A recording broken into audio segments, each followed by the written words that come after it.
Hello, welcome to Emerging Technology Conversations. I'm Debbie Lowe-Dean, and this is my guest today, Dean Gould. How are you doing? Good, thank you. Great Thank to be you for here. coming today. Oh, it's a pleasure. It's fantastic. Dean has an amazing history in journalism, and we're going to talk about a little bit about his background and the way he's gone through time, I guess, with the changes in technology and media. Yeah, and I think that's one of the big sort of consistencies about my career, that it has had these real big junctures of technological sort of advancement. Which is super interesting because we're actually going through a major shift at the moment. Yeah, for sure. Where did you start off? Let's go right back. Right. Okay, I'll go right back. I'll give you a condensed version. I've always wanted to be a journalist. When I was 10 years old, I was hand drawing newspapers and delivering to the street, our street where I grew up. So I always wanted to be a journalist, and then I studied journalism at university, and I got my cadetship at the Dalby Herald, which is in Western Queensland. It was an independent newspaper back there, and really learned the ropes there under pretty tough tutelage for a while.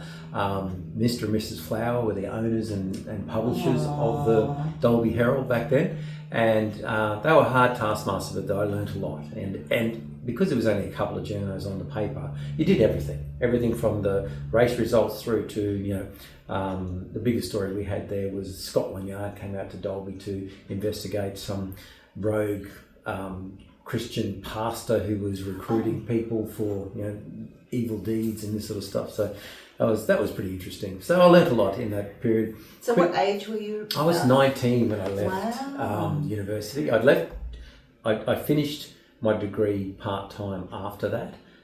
So I left university in my third year to get that job. And look, I just fell in love with the regional news and the opportunities that it gave me. So I bounced around different newspapers for various areas and quickly progressed. By the time I was 26, I had my first role as an editor, and that was on a tiny little paper in Ipswich, and it was a very successful paper, but it was small. And then I went from there to other papers in New South Wales, and then I did a couple of stints overseas in Ireland and then New York. And I finished off my career in the last 8 years as a journalist and editor at the Gold Coast Bulletin, which was a News Corp paper, still is a News Corp paper. Yes, it is. Yeah. So we talked about earlier about your time in Ireland. Yep. So tell us how we got to Ireland and the disruption you caused when you got there. Yeah, so I got to Ireland I followed love to Ireland. My partner at the time and became my partner forever, moved to Ireland. I went over there and ended up scoring a great job on one of the local papers there because the editor had worked in Melbourne, so he had an affinity with Aussies, and so he recruited me as a chief sub-editor. And one of the reasons he recruited me was because I'd worked on the very first generation of what we call then on-screen pagination, which is where you do your layout of the newspaper on the screen. Prior to that, it was all done by hand, by a group of people called compositors, or comps as we call them. A huge group of people as part of any newspaper organisation would physically piece the paper together. It was I never worked in the lead print days, but it was the sort of digital version of that. And the one day we had a particular confluence of events where a whole bunch of sub-editors, my colleagues, couldn't make it into work. One was caught in snow, one had a car accident, a couple were on holidays, that sort of thing. And so we were terribly down on staff. And at the same time, there had been this debate within the newspaper management and the compositing team about this new technology they wanted to bring in. And the comps were sort of holding their ground, saying, well, you never get rid of us, you can't just put the paper out with us. The management was nervous, can we do this, can it work or not? And so the boss came into me and he said, look, there's only two of you today, what are you going to do? And I went, this is to put out a whole paper. And I said, look, I can do it if I can use the new technology. So we jumped in, and it was an afternoon paper, so we had to have everything done by 1 o'clock. And I remember it was quite a somber moment where all my colleagues who were comps were standing around the printer as these fully composed pages came out of the printer. The work that they would have taken a team of 10, 20 men and women to do over 3 or 4 hours two of us were doing in the space of about 3 hours. Wow. And from that moment on, they started negotiating with management about their future. And so it showed me the impact that technology can have and the way that it leapfrogs whole processes in production. And I think we've seen in journalism in particular, up until very recently, we'll get to that. Sorry, what year was that? That was 1996. Okay. Yeah. So about 29 years. Yeah, and it was not that long ago, really. not that long ago, but it was very rudimentary technology at the time, and the paper that I was working on over there was the Cork Examiner. I was in the city of Cork. They were looking to do a leapfrog of technology. They were very old school in the way they ran things, so they wanted to jump over those incremental changes to something quite modern, and they did that. But journalism and newspapers have always had a focus on technology assisting production. So the production of layouts, the production of photos, the production of newspapers themselves, that's where all the technology has been focused. And so that was right in the middle of that. And that continued for about 10 years. And then by that time I moved to the Gold Coast Bulletin. In 2008 I became the editor-in-chief of the Gold Coast Bulletin. And we then went through another technological change where publishing to web and publishing to social media was this big philosophical debate in journalism. What goes first? Should we hang on to this for the paper? Should we hang on to this for the website? What's a good web story? What's a good news story?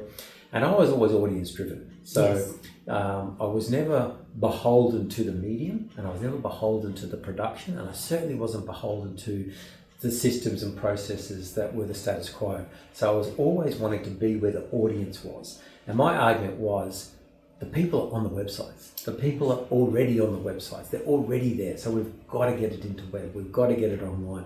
And yet, probably for another 10 years, the newspaper industry debated what they should do. And all it meant was they just fell further and further behind. Yeah, that's definitely the case, I think. And with the way things are going now, technology is, honestly, it's so exponential. It's going so fast. What do you think of the last few years, the boom in social media, the boom in AI-generated content? Whether you love it or you hate it, it's there. The future is coming. It's probably going to be organic, but it's going to be organic at a fast rate. Yeah, look, what I think we're seeing at the moment in the artificial intelligence space, and we're talking about content creation, AI. I mean, AI has a whole number of different fields from engineering through to medicine, but we're talking about content creation in the journalism space. So it's a bit of a gold rush. Everyone's rushing in there. I think that I read somewhere recently there's something like 14,000 different apps that claim to have AI technology driving them. And there's probably more than that by now. So there's this gold rush. And I equate it to what I saw in the late 90s when the internet sort of became publicly popular. There was so many search engines, and Google wasn't one of them. Google came along later. And there was Alta Vista, there was Netscape, there was Ask Jeeves, there was all sorts of these things. I'm old enough to remember those. Yeah. And they were all consolidated. They disappeared, all those ones I just mentioned. And Google and Bing, as we now know it, Yahoo, they kind of still hanging in there, but Google's got 96% of it. Yeah, Google's just... So I feel that there's this gold rush at the moment. Everyone's experimenting. Everyone's trying to find the way that it's going to sustain them in the future. And I think it will consolidate after that. And so anyone who's not in the AI space right now, I think there's this period where you probably don't have to overinvest. You can just wait and see where the consolidation lands, and then you can jump into that. As long as you're ready to jump into that, like the newspaper in Ireland was. It didn't move until it was ready with the better technology, and it jumped. And I think that's the way it has to happen. It almost takes something major to happen like COVID. Before, I remember I was speaking to the guys from the Gold Coast Hospital, and they said, they were talking about doing online medical, whatever, 10 years, they were ready to do it 5-10 years down the track. And then once COVID hit, boom, we were doing online consultations. Yeah. So, but I think the business model of media has changed dramatically. I mean, still now, most of the people running media organisations in Australia at least came from the era of mass market and mass media, and that's not how the internet works. The internet works to personalisation and niche, and that's where the technology can be applied to be very effective. I think that's what people don't understand about AI. It really is about personalisation. If you talk about medicine, so medicine now is very generic. Right? If you have an illness, you take this medicine, and it doesn't matter what side effects you have. With AI, you can actually tailor it to you, which is one of the best benefits of artificial intelligence, because the data you're putting in is a personalised data. Yeah, and that goes back to the audience, doesn't it? The audience will tell you what it wants, and if you have business processes or philosophies that prevent you from meeting the audience needs, they'll move on. It's fickle. I think though people are like myself.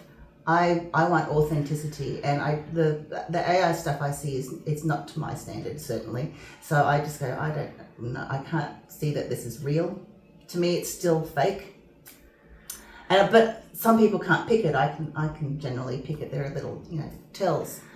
I'm worried that for social media and media in particular, that people are going to think, well, everything I'm hearing is fake. Like, what's real?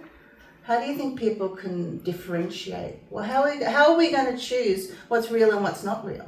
I think I'm seeing a pushback. Even through the Australian government's regulations. Excuse me. Even through the Australian government's regulations on social media use for under 16s. I mean, it's a pretty crude attempt, but at the same time, we're seeing this pushback on people allowing a free-for-all in their lives for technology and social media, and I think that will continue even amongst the my children's generation. They're in their 20s. They're extracting themselves from this immersive social media experience. They don't want that anymore, and you can see people pulling away from it as much as possible. I read a story today about an influencer who said, "Get yourself off TikTok. It's the spawn of the devil." So I can see that happening. So people, again, the audience is leading the way. They're saying, no, we're going to move away from that. The fact that you have the capacity to do that doesn't mean that you will do that. And I think that authenticity is really, really critical, because at the moment, AI can't generate ideas. If you talk about ChatGPT as the sort of leader in the content generation field, all it can do is replicate what it knows. Yeah, what information. So the value of an idea, the value of creative thinking has never been more important. And I think that's the thing that people have to remember. Yeah, I think that's the same with film. It's the same with art. I sort of explain it's not even the art sometimes, it's the artist. So people, an author, you get fans that they love their author.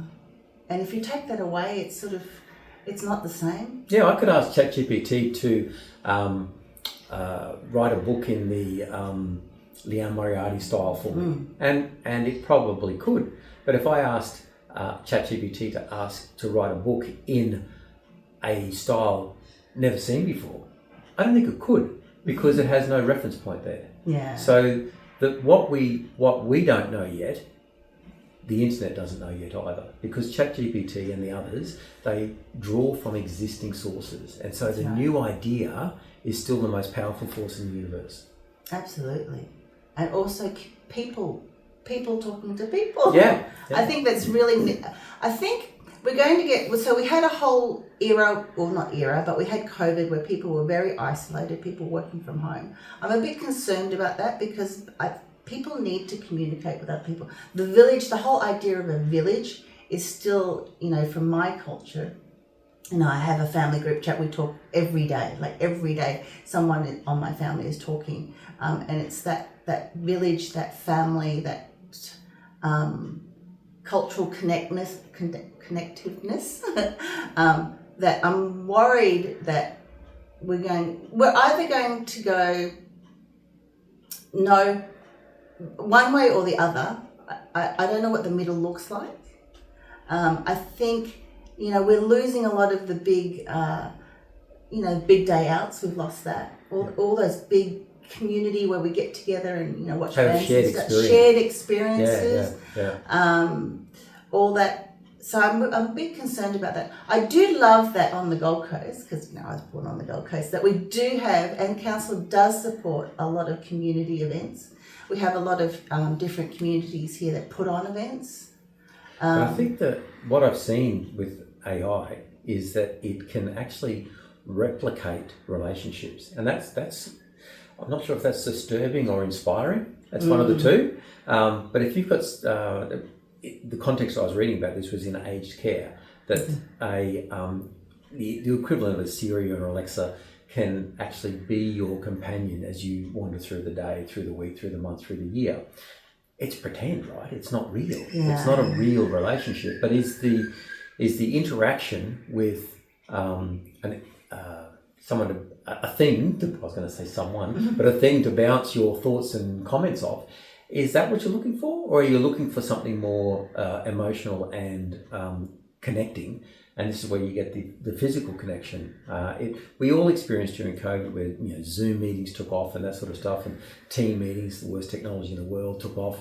But the only thing worse than Teams was Skype, and it's gone now. So it's gone. It's been bought out. But it's this sense that we can replace that shared experience that you're talking about with a technological surrogate, and I'm not sure that that's sustainable. I don't think it's a human trait, is it? Hasn't been for 50,000 years. Yeah, it's very interesting these times. Like, I am obviously a technology and innovation ambassador almost. Like, I will talk about it a lot, but I do see both sides, and there are, and I think people need to have concerns, because if we aren't concerned about the things that can go wrong, then we won't be able to fix them. And I think being concerned about new technologies and new advances and new frontiers is actually very sensible. Yeah. I mean, when motor cars first hit the streets of a town, they had to have someone walk out the front of the red flag. When rockets started going into space, there was a great amount of safety and caution around that. There's reasons for these technologies to have cautions around them, and until we learn how to use it in a safe and sustainable way, I think those cautions are necessary. Restrictions and censorship and those sort of stuff I'm not in favour of, but I think sensible understanding of the best use of new technology is the way that society advances. Yeah, absolutely. Well, it's been very interesting talking to you today, Dean. So what are your last words? What are your thoughts on the future of journalism? The future of journalism, I think I would just implore the people who are currently in the industry and those aspiring to be in the industry to stay curious. Stay curious and stay skeptical. The biggest thing I see being undermined at the moment is that healthy skepticism that journalists used to have. And the fact that people become cheerleaders for the press release, I'm really worried about. Yeah. So that's that healthy skepticism. That's not cynicism. Cynicism is a different thing. It can be quite destructive. Skepticism, I think, is a very healthy thing. I want journalists to stay skeptical. And don't be afraid, a little bit of risk, I think. Risk is part of our nature, and don't be afraid to get that story, get out there. For sure. Yeah. Thank you so much. So I hope you've enjoyed Emerging Technology Conversations today. Debbie, and this is Dean, and we're happy to have you today. Thank you.